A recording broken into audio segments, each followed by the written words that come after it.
Good morning, everyone. At the end of the meditation, I couldn't help but overhear in the room next to us where the children are, the question was posed to them, do you think God knows what you're doing here? I guess they were doing some project. Or do you think God doesn't know anything? And everyone said, oh, God knows this.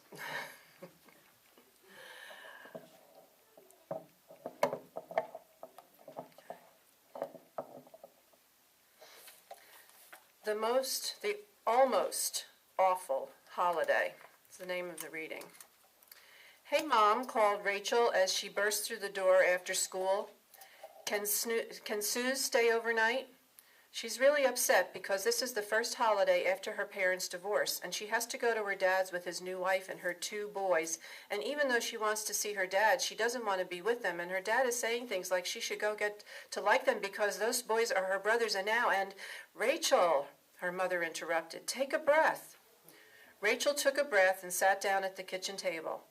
I just feel so bad for Suze, she said. Suze always hoped that her parents would get back together, but now her dad has a new wife and she has to be a part of the whole new family, and she doesn't even like boys. Divorce is really hard on everyone, said Rachel's mother, especially in the beginning. It's hard on the grown-ups because they're sad that their plans to be married forever didn't work out. And it's hard on the kids because they have absolutely no say in what their parents decide to do. And maybe what's hardest of all is that nothing is the same as it was before the divorce for anyone. So what can we do? Pleaded Rachel. I think you're right to invite Suze over, said her mom. But Rachel, let her do the talking, and only if she wants to. The best thing we can do is listen. We can't change what's happening in Suze's family, but we can be her friends. You and Daddy aren't going to get a divorce, are you? Said Rachel in a worried voice. You fight sometimes. Her mom said, no, your dad and I do have arguments, and sometimes we can get pretty loud, but any 2 people living together are going to disagree sometimes. Divorce happens when bad feelings run so deep that living together makes both grown-ups really unhappy. Daddy and I are happy living together, but Rachel, I can understand why you might worry, especially when you see what's happening to your best friend. Tell her to come on over and we'll have pizza for supper. Thanks, Mom, you're the best. Hey, Rach, said her mom, smiling. It takes one to know one. I love you. Suze got to Rachel's house almost before Rachel had hung up the phone, but it was not the usual bouncy, happy Suze. This girl was quiet, and it looked as if she'd been crying. But for once, Rachel didn't say anything. She just went into the fridge, got out the soda, and while her mom went for the chips. It wasn't until after supper, when they were scraping the cheese off the pizza box for the cat, that Suze began to talk. Suze wanted to say something, but it was clear that she didn't know quite how to begin. So, are you guys going to have your big family Christmas again this year? Is your dad going to cook a goose again? Probably, sighed Rachel. I wish he would make pizza or something. Not for Christmas dinner, said Suze, looking horrified. Why not? I'd even rather have peanut butter. Well, how about frog's legs, said Suze, joining the game, or squid or octopus, added Rachel. Yuck. The 2 girls started to giggle, but Suze's giggles soon turned into sobs, and before Rachel could stop laughing, Suze was crying her eyes out. I'd eat dirt for Christmas dinner if I could just do it with both my parents. And I'm Jewish. I don't even celebrate Christmas. We have Hanukkah. That means I'll have 8 whole days with Daddy's new wife and her 2 dumb kids. Oh, Rachel, I don't want to go, Suze sobbed. Rachel's mother was standing in the doorway, and she heard Suze pouring out her sadness to Rachel. She came into the kitchen and sat down between the 2 girls. Suze, do you have to go to your dad's? Rachel's mom asked her softly. Suze nodded yes. And then she whispered, the judge said I have to. We have to take turns on the holidays. Okay, said Rachel's mom, taking a deep breath. So going to your dad's is something you have no choice about. But maybe there are some other choices you can make. Like what? Wondered Rachel. Well, let's talk about your week with your dad, Suze. What part do you think is going to be the hardest for you? Suze was still crying as she said, I'm supposed to call Dad's wife Mom, and I don't want to. I have my own mom. And I have to share a room with her 2 kids. Plus, my real mom will be all alone, and I won't get to see you guys like we always do. Can't you tell your dad how you feel? Asked Rachel. I don't know, said Suze. I'm afraid Dad will get mad, or I'll hurt his feelings if I tell him how I feel. Suze, said Rachel's mom, your dad has not stopped loving you because he and your mom got divorced. I know your dad, and he's a great guy. I know he respects your feelings, but he's not a mind reader. You have to tell him how you feel. What your dad wants most of all is to spend happy time with you. Suze thought about that quietly for a minute. I could tell him I'm bringing my sleeping bag and sleep on the sofa in the living room, and I could ask him if it was okay if I called his new wife Claire instead of Mom, Suze said. And Suze, we'll have your mom here with us, said Rachel's mom, so she won't be all alone. You could call us in the afternoon, and we'll put you on the speakerphone so we can all talk to you and tell you how great the yucky goose is, said Rachel. That would be so great, said Suze, and I wonder if I could just go for 4 days instead of 8. That wouldn't be so bad. I could go for another 4 days some other time. Well, why don't you ask your dad, said Rachel's mom. And when you do, tell him how you feel and why you feel that way. I'll try, Suze said. And maybe I can make the potato latkes before I go so I know at least one thing will taste good at Hanukkah dinner. You know, maybe this isn't going to be the worst holiday ever. There are some things that I can do to make it better.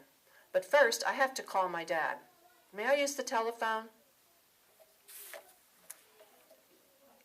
Today's sermon is called The Extended Family by Toni Maddi. Someone suggested I call my sermon The Overextended Family. And now that the holidays are over, you might agree that maybe that's not too far from the truth. The holiday season is over now, and many of us have had a fresh look on family.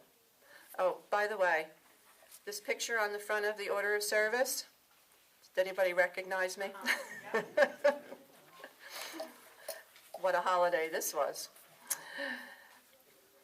December takes with it 2 opposite views of family that are thrust upon us each year.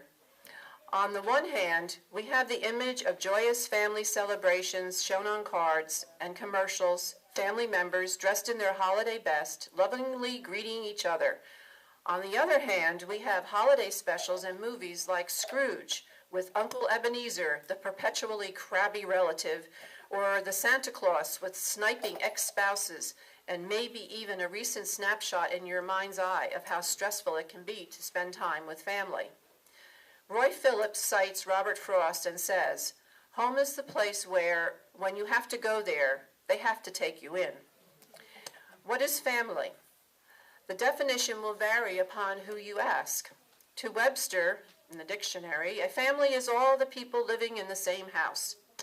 Your health insurance company would probably disagree with that. To conservative folks, it's people legally related by blood.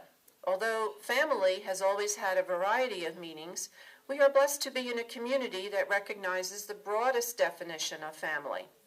Families come in many shapes and sizes.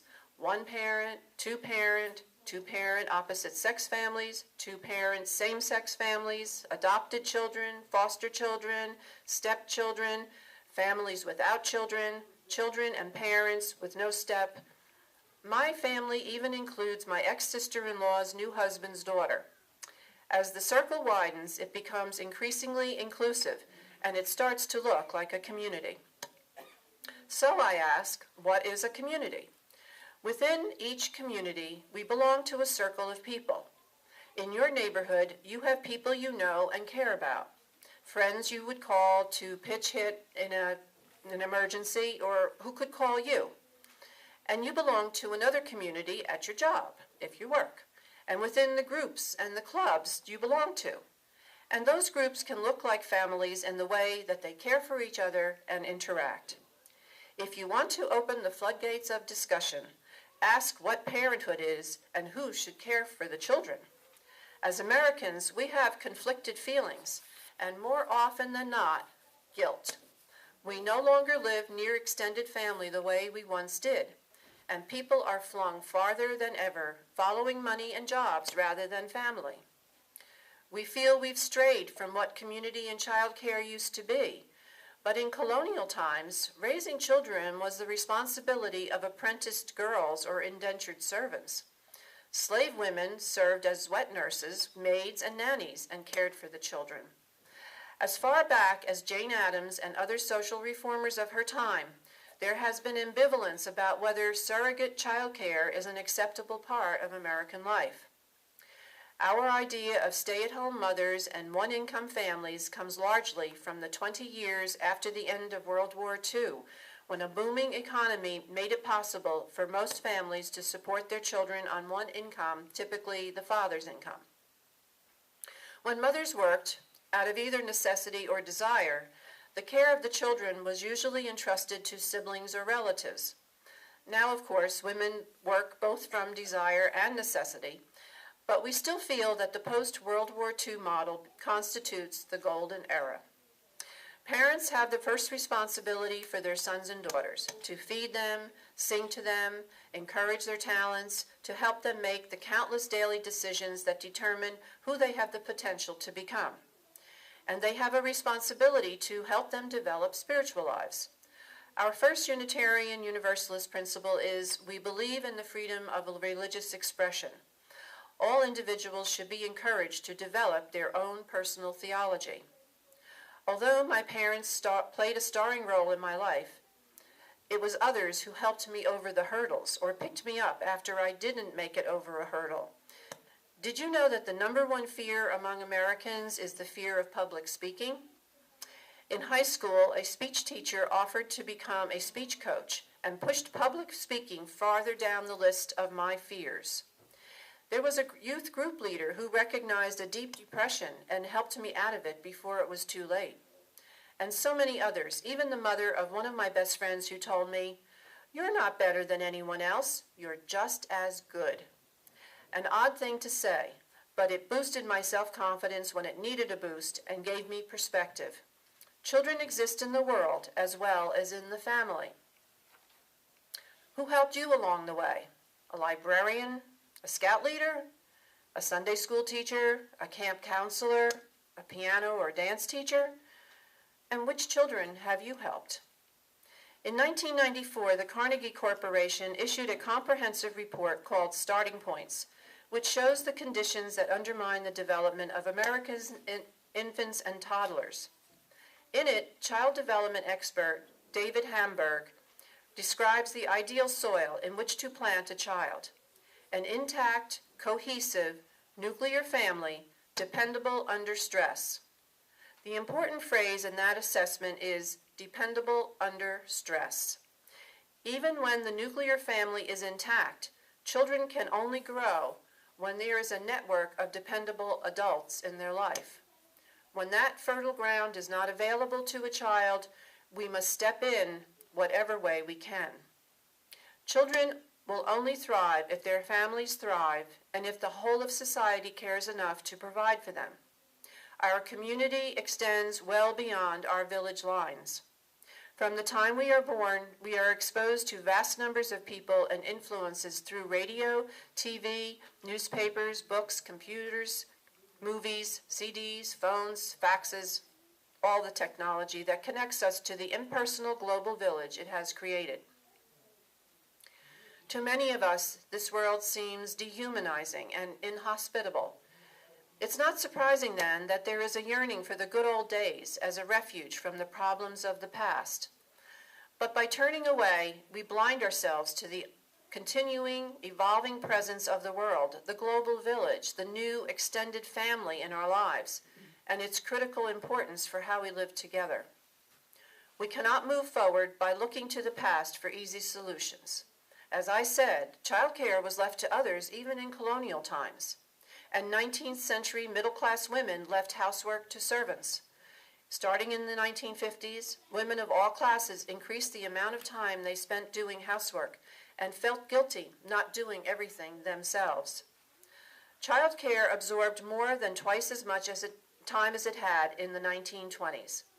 But using facts to prove that there was no golden age tends to leave people unsatisfied because we have memories of our own childhood, and human nature has a tendency to romanticize the past.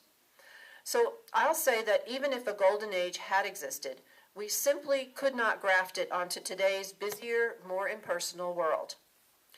Instead, our challenge is to arrive at a consensus of values and a common vision of what we can do today, individually and collectively, to build strong families and communities, remembering that families and communities have many different shapes. We need to seriously consider other points of view and balance individual rights and freedoms with personal responsibility and mutual obligations. We need to search for and find new ways to support one another. The spread of alien values is largely what psychologists call projection. Instead of facing disturbing tendencies in ourselves, we attribute them to something or someone outside ourselves, drug dealers, perhaps unwed mothers, or satanic cults. Blaming others for drugs, for violence, for sexual exploitation, materialism, or self-indulgence lets us off the hook. It also ignores the retreat from social engagement that has been a widespread response to recent social dilemmas. Technology has brought us together as never before, but what has been lost is social engagement. What we may be losing is the shared responsibility for bringing up children. Remember when connecting with your best friend from high school or college meant writing a letter and then waiting for her or him to write back? Even if she wrote back the day she got your letter, there was still a lag of at least 4 days. And some friends never wrote back because sitting down to write a letter seems like such an effort. Some friends you only heard from at Christmas when you got a card from them. Do you remember the long-distance phone calls were only for special occasions and important news? But we spent more time interacting with people and less time in front of the television, and few of us even had computers to spend time in front of, and we certainly didn't have cell phones.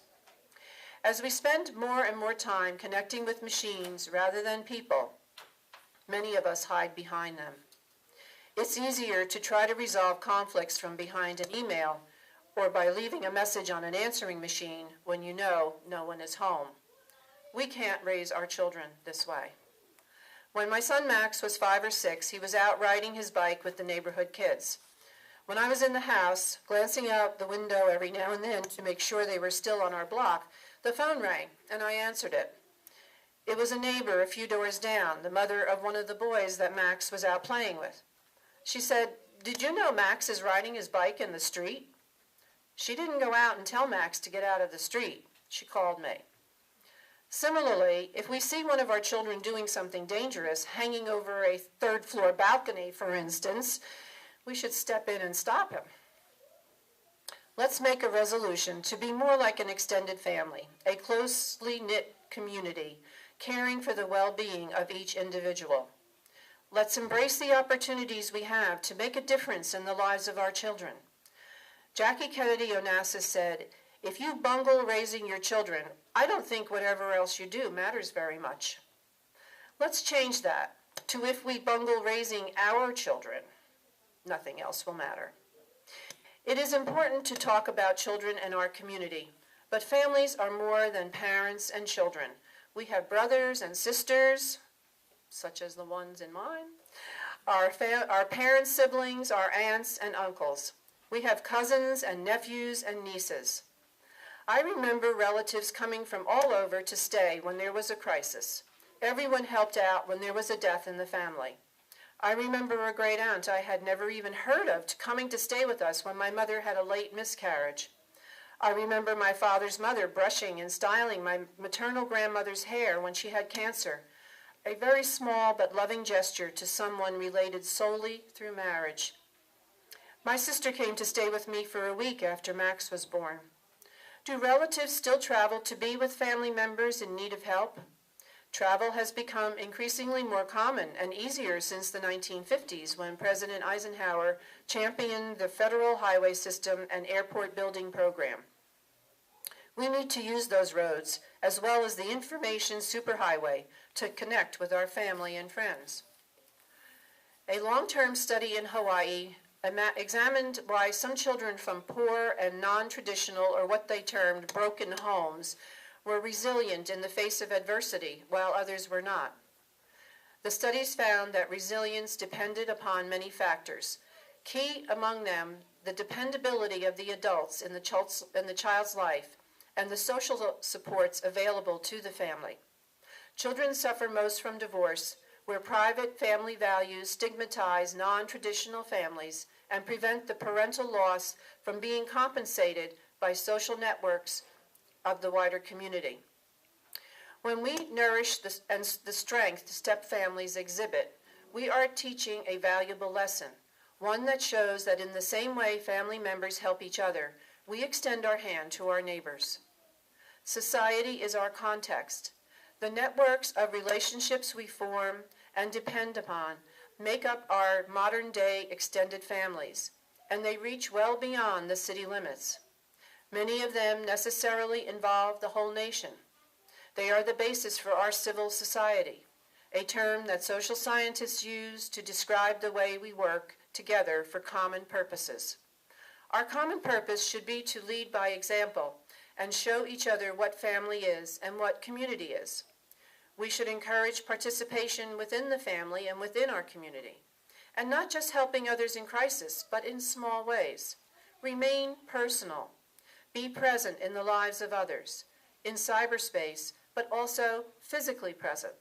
Encourage growth, nurture, foster well-being, because what we do to participate in the network of our community supports the interdependent web in which we find ourselves. Individually, we can, of course, make a difference, and we have a personal responsibility to do so. But think of the impact we could have if we made it our mutual obligation. Because, in the words of Verna Kelly, snowflakes are one of nature's most fragile things, but just look at what they do when they stick together. Thank you.